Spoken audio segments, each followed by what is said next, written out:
Hello everyone. आज का अपना टॉपिक क्लास 12 से है और ये गॉस थ्योरम की सेकंड एप्लीकेशन है।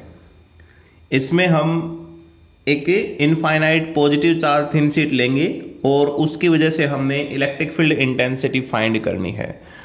तो हमने एक यहाँ पर एक थिन शीट ले ली कुछ इस प्रकार से जो है, और इसकी वजह से हमने इलेक्ट्रिक फील्ड इंटेंसिटी फाइंड करनी है। ये जो थिन शीट है उसके ऊपर जो है पॉजिटिविटी चार्ज जो है वो डिस्ट्रीब्यूटेड है। तो इसके लिए हमने क्या मान लिया कि कोई गॉसियन सरफेस मान लिया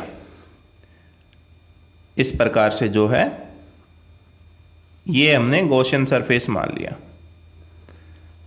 ये थिन शीट जो है वो हमारे पास इनफाइनाइट है। तो इसके देखो बेटा तीन सरफेस हैं। एक को हमने दे दिया S1 सरफेस, दूसरे को हमने दे दिया S2 सरफेस, और ये कर्ड सरफेस है इसको हमने क्या दे दिया, S3 सरफेस दे दिया। तो अब इस थिन शीट की वजह से मान लो S2 सरफेस के ऊपर इलेक्ट्रिक फील्ड की डायरेक्शन फाइंड करें तो क्या हो जाएगा, पॉजिटिव चार्ज है तो इस प्रकार से आउटवर्ड डायरेक्शन हो जाएगी यहां पर इलेक्ट्रिक फील्ड की।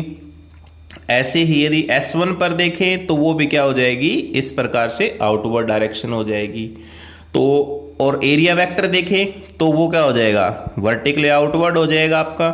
तो एरिया वेक्टर की डायरेक्शन भी सेम हो गई इधर। ऐसे यहां पर एरिया वेक्टर की डायरेक्शन देखें तो वो भी इस प्रकार से हो गई।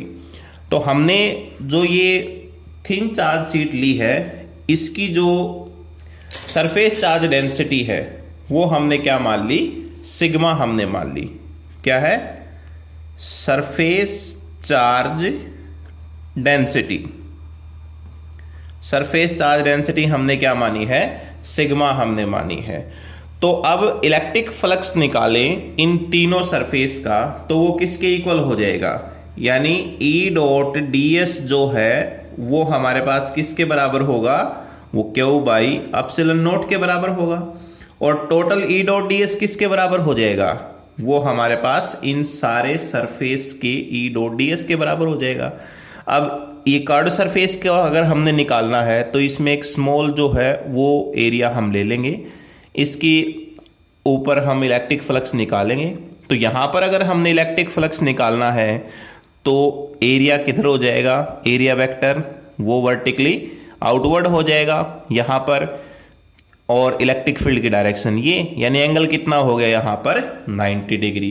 और EA हो जाएगा EA cos थीटा फ्लक्स, तो cos कितना 90 और cos 90 मतलब 0, यानी ये जो कर्ड सरफेस हो जाएगा इस पूरे के अंदर जो है इलेक्ट्रिक फ्लक्स है वो कितना हो जाएगा, 0 हो जाएगा। और इधर क्या हो जाएगा, EA cos थीटा और cos 0 है, cos 0 है तो इसका फ्लक्स रहेगा और इसका फ्लक्स रहेगा। ठीक है, तो इस टोटल जो फ्लक्स है वो किसके बराबर हो जाएगा हमारे पास, E डॉट ds प्लस में E डॉट ds और E डॉट ds। ये हमारे पास S1 का है, ये S2 का है और ये S3 का है। और ये टोटल किसके equal, Q by epsilon nought के इक्वल। S1 सरफेस का ये दोनों की डायरेक्शन सेम, तो हमारे पास cos की वैल्यू 0 हो जाएगी, यानी हम लिख सकते हैं E डॉट ds। S2 के लिए भी क्या हो जाएगा, E डॉट ds और ये S2, और ये किसके इक्वल हो जाएगा, S3 सरफेस के लिए जो है E dot ds cos 90 degree is equal to Q by epsilon nought के बराबर। और ये किसके इक्वल हो गया, 0 के बराबर हो गया, यानी हमारे पास सिर्फ ये बच गया इसके अंदर। ठीक है, तो देखो तो इसका हमारे पास क्या हो जाएगा, ये कांस्टेंट है और यहाँ पर ds S1 एरिया जो है सरफेस जो हमने लिया है, प्लस में ऐसे ही E यहाँ पर बाहर आ जाएगा और S2 सरफेस जो हो जाएगा, और यहाँ क्या बच जाएगा ds प्लस में ये 0 और Q बाई एप्सिलॉन नॉट के बराबर। अब ds क्या है, ds है टोटल एरिया। टोटल एरिया किसके इक्वल, A के इक्वल, तो ये बन गया आपके पास EA plus E A is equal to Q by epsilon nought, और ये कितना हो जाएगा 2EA is equal to Q by epsilon nought. और यहां से इलेक्ट्रिक फील्ड इंटेंसिटी हमने निकालनी है, तो इलेक्ट्रिक फील्ड इंटेंसिटी किसके इक्वल हो जाएगी, क्यू डिवाइड बाई 2A नीचे आ जाएगा यहां पर, और ये एप्सिलॉन नॉट। तो हमारे पास इलेक्ट्रिक फील्ड इंटेंसिटी कितनी निकलाई है, Q divide by 2A epsilon nought.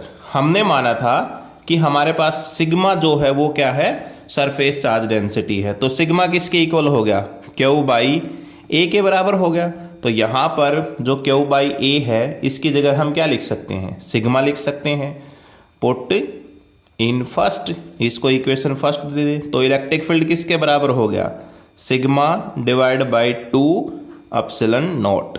ये हमारे पास इलेक्ट्रिक फील्ड इंटेंसिटी निकलाई है, जो इस थिन पॉजिटिव चार्ज शीट की वजह से जो हमारे पास इलेक्ट्रिक फील्ड इंटेंसिटी आई है। अब यदि हमारे पास बेटा सिग्मा की वैल्यू जो है वो ग्रेटर देन 0 हो जाए, ठीक है, सिग्मा की वैल्यू ग्रेटर देन 0 हो जाए, तो हमारे पास जो फील्ड बनेगा वो फील्ड आउटवर्ड डायरेक्शन में होगा, ठीक है, आउटवर्ड डायरेक्शन। और यदि सिग्मा की वैल्यू लेस देन 0 हो जाए तो वो हमारे पास क्या होगा, वो नेगेटिव डायरेक्शन के अंदर होगा। ये ध्यान रखना आपने, ठीक है। तो इस रिजल्ट से हमें ये पता लगता है बेटा कि इलेक्ट्रिक फील्ड जो है पॉजिटिव चार्ज शीट की वजह से जो डेवलप हुआ है वो कांस्टेंट है, और वो इंडिपेंडेंट है डिस्टेंस से, ठीक है, डिस्टेंस के ऊपर वो डिपेंड नहीं कर रहा। देखो सिग्मा बाई 2 एप्सिलॉन नॉट किसके ऊपर डिपेंड कर रहा है, वो उसकी सरफेस चार्ज डेंसिटी के ऊपर डिपेंड कर रहा है।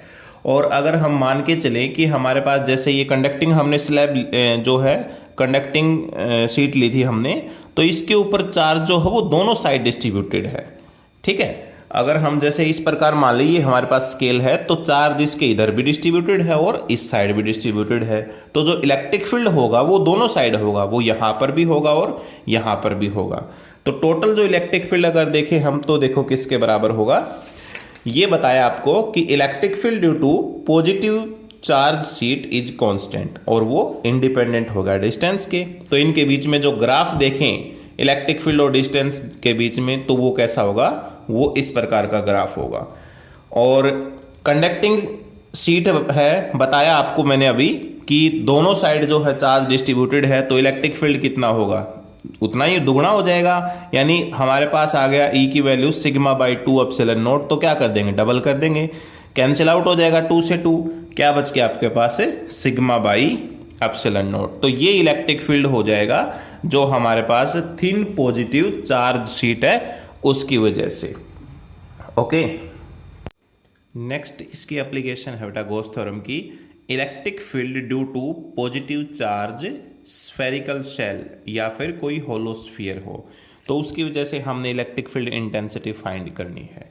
तो ये हमने क्या मान लिया, एक स्फेरिकल शेल मान लिया जिसका रेडियस है कैपिटल R, और इसके ऊपर पॉजिटिव चार्ज जो है वो यूनिफॉर्मली डिस्ट्रीब्यूटेड है इसके सरफेस के ऊपर, जिसकी सरफेस चार्ज डेंसिटी कितनी है, सिग्मा है।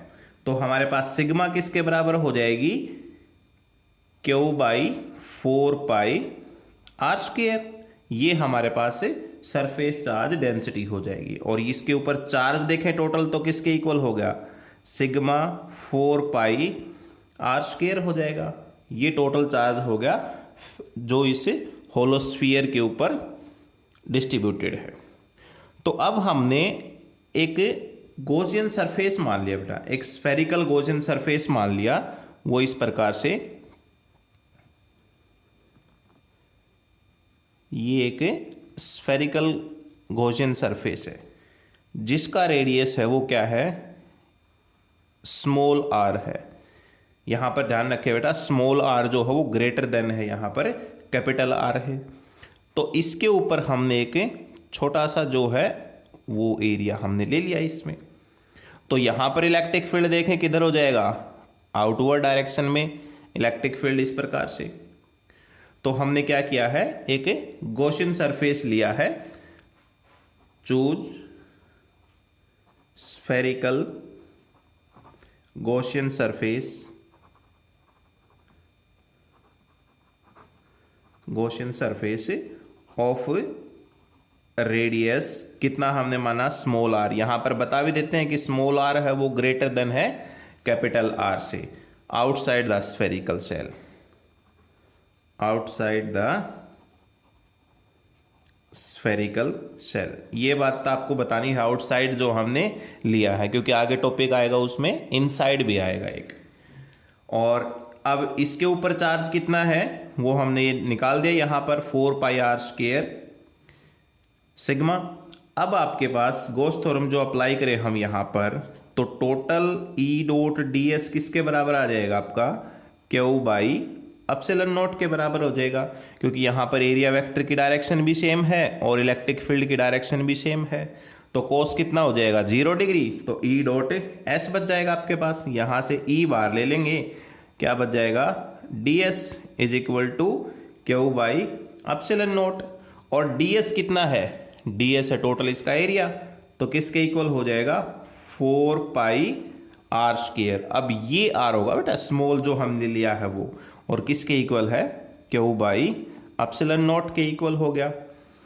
अब यहां से इलेक्ट्रिक फील्ड इंटेंसिटी कैलकुलेट कर सकते हैं हम, Q divide by 4 pi r square epsilon nought के बराबर हो गई। अब जो क्यू की वैल्यू थी वो यहां पुट कर देते हैं, ये put value of q, value of q in equation first, इसको फर्स्ट इक्वेशन दे दे। इलेक्ट्रिक फील्ड किसके इक्वल आ गया, क्यू की वैल्यू आपके पास sigma 4 pi r square divide by 4 pi small r square epsilon naught. 4 pi से 4 पाई कैंसिल आउट हो गया, यहां क्या बच गया आपके पास, r square sigma divide by small r square और एप्सिलॉन नॉट। ये आपके पास किसके इक्वल बच गया, जो इलेक्ट्रिक फील्ड है उसके बराबर आ गया। ये जो इलेक्ट्रिक फील्ड आया है ये है आउटसाइड द सेल। अब यदि मान ले कि बेटा कि स्मॉल आर है वो कैपिटल आर के बराबर हो, तो electric field outside the cell हमारे पास ये था, इसमें ये वैल्यू पुट कर देते हैं, E is equal to r square sigma, इसकी जगह पर भी क्या पुट कर दे, आर स्क्वायर एप्सिलॉन नॉट, तो ये कैंसिल आउट हो जाएगा। इलेक्ट्रिक फील्ड किसके इक्वल आ गया, सिग्मा बाई एप्सिलॉन नॉट के बराबर आ गया। अगर जो प्रीवियस टॉपिक के अंदर देखें तो उसमें भी हमारे पास इलेक्ट्रिक फील्ड किसके बराबर था, सिग्मा बाई एप्सिलॉन नॉट के बराबर था। अब हमें पता है बेटा, जैसे बताया था आपको कि जो इनसाइड स्फेरिकल सेल है उसके अंदर कोई भी चार्ज नहीं है, तो यहां चार्ज नहीं है तो इलेक्ट्रिक फील्ड भी कितना हो जाएगा, 0 हो जाएगा। ठीक है, तो यहां देखिए इनसाइड द स्फेरिकल सेल जो है नेट चार्ज कितना है, 0, तो इलेक्ट्रिक फील्ड भी कितना हो जाएगा, 0 हो जाएगा। और मैक्सिमम कहां हो जाएगा, जो सरफेस है इस सेल के ऊपर जो है, इसके यहां पर जो है मैक्सिमम इलेक्ट्रिक फील्ड हो जाएगा। ठीक है, ई मैक्सिमम और सरफेस ऑफ सेल। और यहां से क्या कंक्लूजन निकला है, देखिए जो इलेक्ट्रिक फील्ड है वो इनवर्सली प्रोपोर्शनल है आर स्क्वायर के। जो हमने सेल लिया है आउटसाइड द सेल जो हमने माना है उसके रेडियस के इनवर्सली प्रोपोर्शनल हो गया स्क्वायर के। अब जो हमारे पास इलेक्ट्रिक फील्ड आया है बेटा उसका वेरिएशन देखें जो पॉजिटिव चार्ज की वजह से, तो कैसा होगा।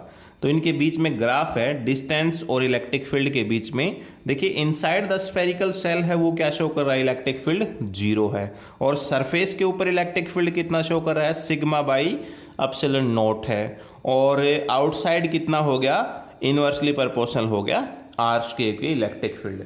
तो ये क्वेश्चन पेपर में भी आ जाता है इस प्रकार से कि what is the graph between electric field and radius of spherical shell. तो हमने किस प्रकार जो दिखाना है वो इस प्रकार से आपने ये ग्राफ है शो करना है। तो इसमें कोई भी डाउट हो तो वो कमेंट बॉक्स में आप जरूर लिखें। थैंक यू बेटा।